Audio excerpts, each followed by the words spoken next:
A Fluttershy šta sada kaže? Au, au, au, au, au! Kaže da je on bio bez doma još od kad je bio rođen. A šta sada kaže?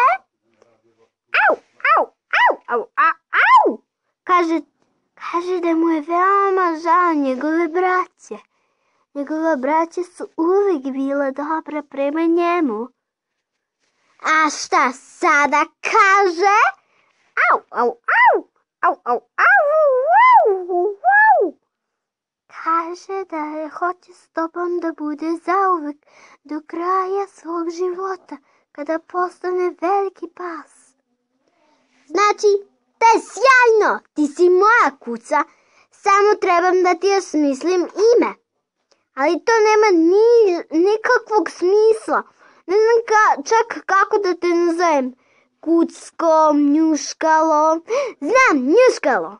Ti ćeš da budeš moja kuca Njuškalo. Ne, to ne možeš da mi njušiš.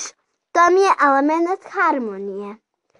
Onda, u svakom slučaju, hvala ti, Pinky. A gde su pare? Zaboravila si ih. Sram te bilo, Pinkie Pie. Pa, barem da sada neću da plačem, ali barem kod Kišnice. Kišnica onaj poništa ima krila i što je pokazao moj rođendan. On mi je dao ovo za element, pa sam mog rođendana je ovo. Sačekajte, moram da ugasim svetlo. Fluttershy, možeš li da sačuvaš Njuškalo za nekoliko minuta, zato što ne voli kad je samo u mraku. Naravno, Pinkie Pie. Izvini što sam rekla, sram te bilo, Pinkie Pie. U redu, kuco, da ideš kod Fluttershy. Aha. Sad moram da ugasim svetlo. Pinky, zašto si slomila kameru? Nisam ništa, Kišnice. Sad moram da zamenim. Eto, kamera je dobra. Da vidimo da li rade. Tako dobre. Jer si se uplašio, Njuškalo? Ti si hrabar pas.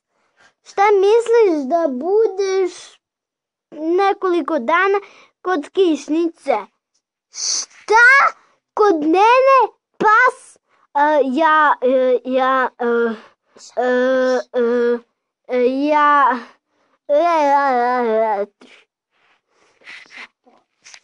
Šta joj je?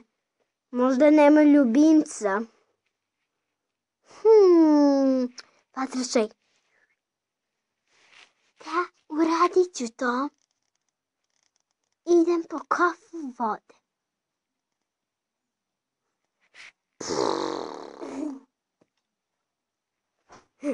Šta? Kuda mada? Okej, to je sam bila voda. Ponekad, te nemam ljubimca. Nemam ga. Nemaš ljubimca?